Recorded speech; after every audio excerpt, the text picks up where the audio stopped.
Okay, guys, I want to talk about the see, say, so paragraph or writing with textual evidence. That's where we're headed right now. Now, in class, we talked about writing your claim, and so this is just adding on to what we just did in class.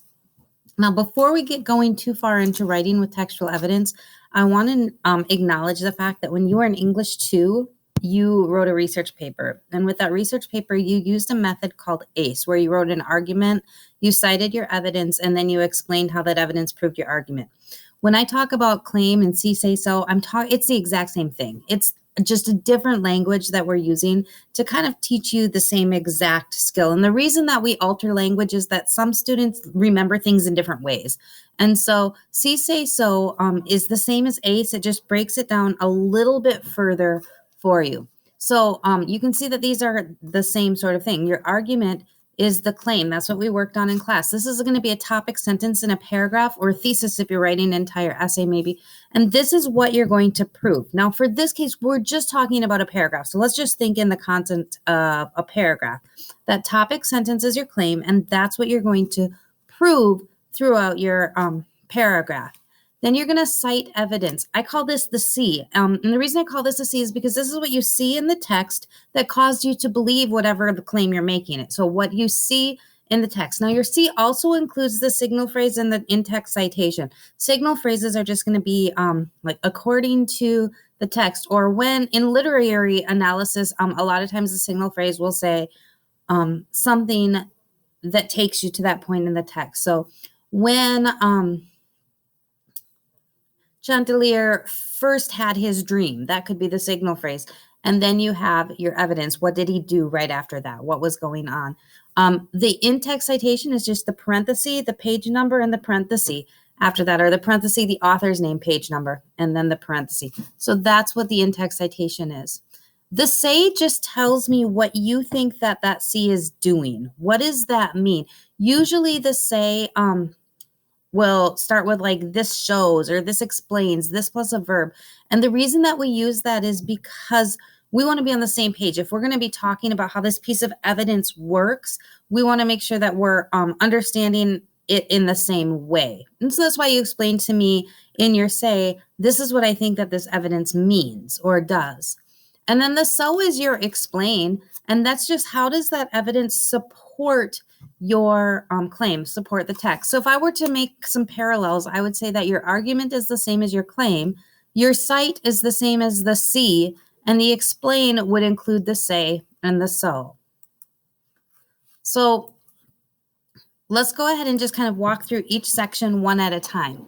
So starting with your claim, this is one sentence. It's at the beginning of your paragraph, the first sentence of the paragraph, and it represents what your opinion is or what you're going to try to prove in this paragraph. This is going to oftentimes include words from the prompt. So if you're wondering whether or not your claim is correct or not, go back to the prompt and see, does it answer the question in the prompt? Usually the claim is just your answer or your response to that. So if it says, what is the theme, you might say the theme is. Or if the prompt asks you, how would you characterize this character? You are going to say, one way I would characterize the character is blah. And then that's your claim. That's what you're going to try to prove. So this sentence is the focus of the paragraph. It's what your paragraph is going to accomplish by the time we get to the end. By the time I finish reading the paragraph, I should be convinced that your claim is accurate.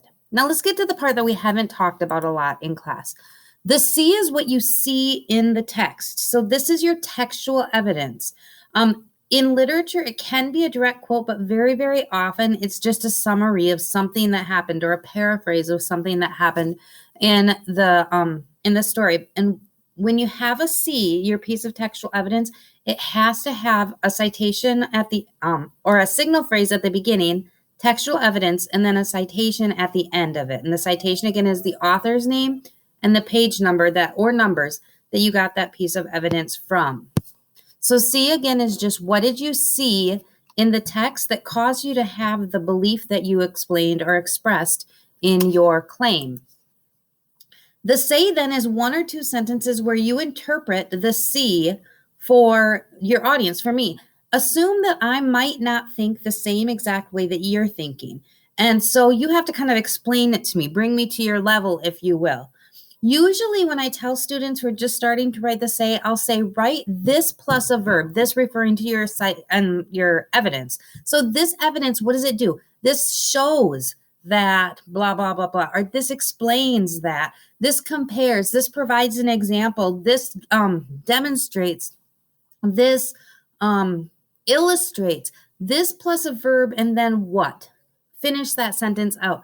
Again, the say is just one, maybe two sentences where you try to explain to me what you think that text is doing so that I understand what your train of thought was. And then the final piece of this paragraph is the so, and this is really the most important part of your paragraph. This explains how does that evidence, how does that see and say that you just gave me, how does that prove your point? Remember, the purpose of this paragraph is to prove that your claim is valid and that there's truth and merit behind that claim. So you need to explain to me how the evidence proves that. The so, guys, is the most important part of your paragraph because it's all your words. You're not taking anything from anybody else. This is just you explaining what you think. And so when you're writing your so, I want you to think about the different structures of writing. Are you going to use logic, compare and contrast logic? So because of this, then this is happening. Because of what happened in the evidence, we can infer this. That's a kind of cause and effect. Maybe your logic or the train of thought you were having is you were comparing a piece of textual evidence to something else, and that was helping you to draw the conclusion. That's what you're going to say then in your so. Maybe you're using an example. This example shows us something or illustrates something for us. Many, many times, guys, when it comes to the so, you're going to start that part of your paragraph with a conjunctive adverb or a subordinating clause. And so I gave you some example sentence starters here of ways that you might start your the so portion of your paragraph. Since blah, blah, blah, since whatever happened in my textual evidence, then we can make this inference, which proves my point. Or although my textual evidence, whatever happened in my textual evidence, this is still the case, and we move on to explain how that proves the claim. Again, remember, we're always wrapping it back to that claim. How does this evidence prove my claim? So what? So here's the textual evidence, and you're saying, so what? Why does that matter? Well, let me tell you why it matters. It matters because of this reason. That's how it supports my claim.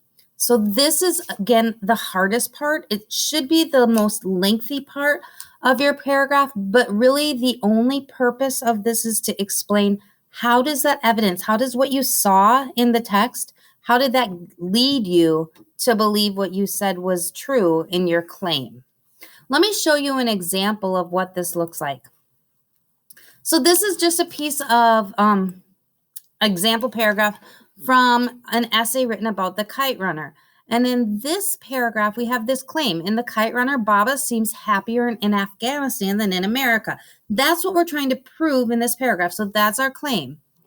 The text states, okay, this is our signal phrase. Again, this is just telling us, hey, we're going to have something coming from the text, kind of, hey, reader, the next words aren't mine. They came from somewhere else. That's all your signal phrase does. You can see that's the green part. And then we have this text evidence. When Baba lived in Afghanistan, he was wealthy, a well-respected leader, but in the United States, he'd become a day manager at a gas station. Again, we have a couple direct quotes. They have quotation marks around them. But in general, this is just a summary of what has happened in the story. And then we have the citation, which is a page number from the text. Next, we have the say. This is that brown line. And remember, in the say, I'm just explaining this piece of evidence. What is it doing? I'm trying to help you get to the same page as me. So here I have, this provides an example. So this evidence gives us an example of how Baba, how different of a life Baba was living once he immigrated to the United States. That's what I think this does. Now you understand that, so we can understand the explanation or the so part a little bit better. And then we have this orange part, which is our longest section, which explains having to go from a position to power to a low-paying job made Baba feel like he was less valuable and wounded his pride. This attack on his dignity is only one of the reasons that Baba is happier when he was in Afghanistan than when he was in America. You notice in this so that we tie it all back to this claim, which is ultimately our purpose. Now, one quick thing for those of you who want to kind of go up a level, you're looking to do a little bit more. If you are thinking of developing this paragraph just a little bit more, what you would do is you could add another piece of textual evidence here. So another C, if you will, just add it in. Another reason Baba might be happier is because of, and then I have this next blue section, and then end with a so. So you can have a C say so, C say so, C say so. You can keep adding and stacking those pieces on top of each other. It's just important that you start with the claim and you end with a so. It always has to end with a so. All right, so go ahead and give this a try, and then we'll take a look at it again when you come back.